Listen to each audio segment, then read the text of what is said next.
back, the author of Managing the Gift of Your ADD ADHD Child. We have Dr. Kevin Ross Emery with us. You stay right there.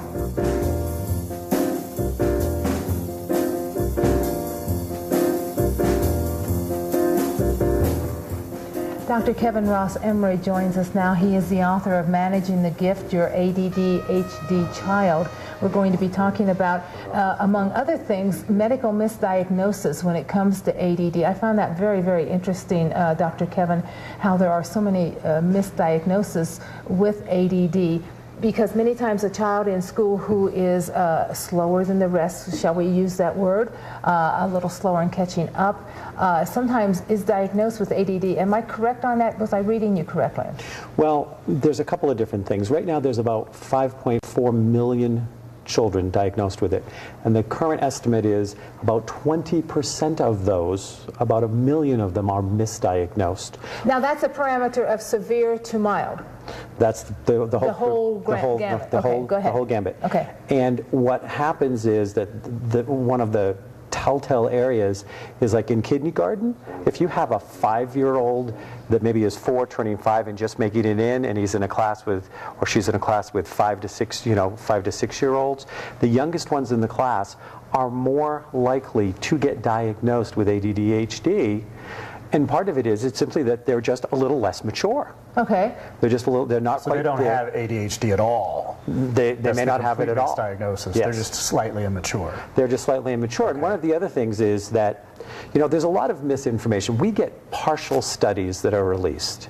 In fact, not too long ago, there was a study that was done through Harvard. And we got bits and pieces of that information. That study was being used in Australia, and they threw it out because they found out that Harvard was completely subsidized by one of the drug companies that produce the drugs for ADD-HD. Ritalin, whatever When I was in like 3rd grade, I had to read Charlotte's Web for a book report, and reading at that time made me nauseous. And so they just said I didn't like to read, and I didn't know how to explain to someone, when I read, I get nauseous. Is that a form of ADHD? Not really. I mean, I wouldn't look at that.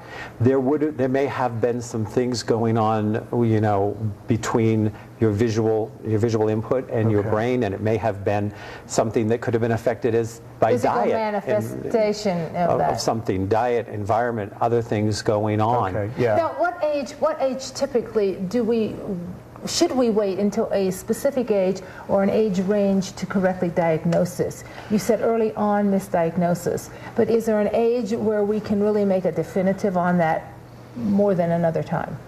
Well, there's a few things out there that I question, should we be diagnosing this label at all? Oh, okay. Okay, because what we see is, we see 2 or 3 different things.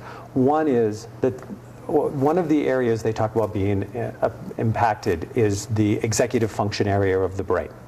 And so they are not as in control, they are not as manageable in the classroom.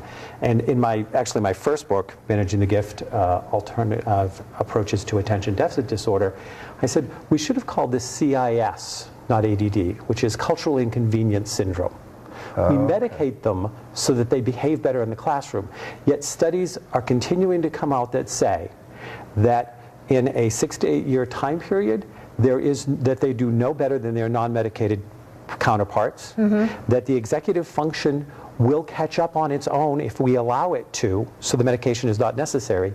Yet in a 3-year time period, those that are medicated grow an inch less, because that's one of the side effects, than their counterparts that are being medicated. So am I hearing that they grow out of many of the symptoms as a child or a person gets older? Well, yeah, and we want to look at it, and when we say the symptomology here, one of the things I want to make clear is that these children are acting in a way that often is being exacerbated by diet.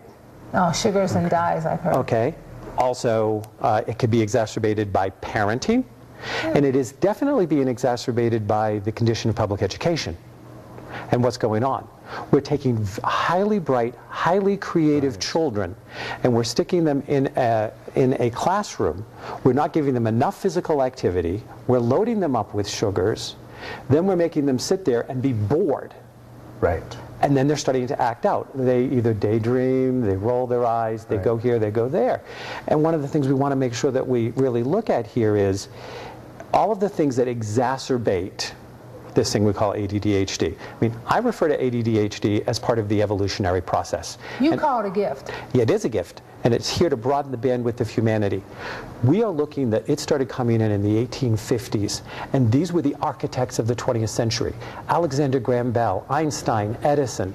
These people, if we put them on today's standard, would all have been labeled and medicated. And then they would have lost their gift or their brilliance. They would have been medicated and subdued to fit into a normal, quote-unquote normal, or the grid of what, you know, public society does, and they would have just been dulled. And they would not have... I disagree with the medication, yes, but I do agree that we have to have some structure and standard when we're speaking of young children. Well, we need to have some structure and standard, but, you know, one of the things, I compare it to this. You know, there are some people out there now that if your child isn't growing fast enough to be with their peers, they'll actually recommend a medication to make them grow faster. That's ludicrous. Okay. Well, why is not the same true in the brain? Because their brain is growing differently. They're not less able. If you want to know how smart a child is, don't listen to the answers they give. Look at the questions they ask. And these children ask brilliant questions. So what I'm hearing you say is if you put those children in an environment that supports them and encourages their brain growth the way it needs to grow, that's the success, not medicating them or keeping them stuck with regular kids, if you will. Well, and we look at, if we want to look at getting them on the correct diet, having consistency in parenting, and then look at an education system that still only teaches basically for one learning style. Okay? And so we want to look at how these children learn. One of the things in my new book is I talk about painting your child's portrait. How many parents can sit down and say to a teacher, this is how my child connects to information, this is how they learn, this is how they need to be presented, these are the things that help, you know? And does a teacher, on the other hand, because there's no black hats here. No, no. I'm not looking for There's any. enough to go around. There's enough around. There's a little gray everywhere. Yes. Managing the gift of your ADD-HD child, Dr. Kevin Ross Emery. Where can we find it, sir? You can find it on Amazon.com. You can find it on BNN.com. You may find it in your local bookstore. I'm not sure exactly where it is and where it's not, but it's out there. Dr. Kevin, thank you. Great information. That's great having you. Yeah, wonderful, wonderful books for parents. Yes.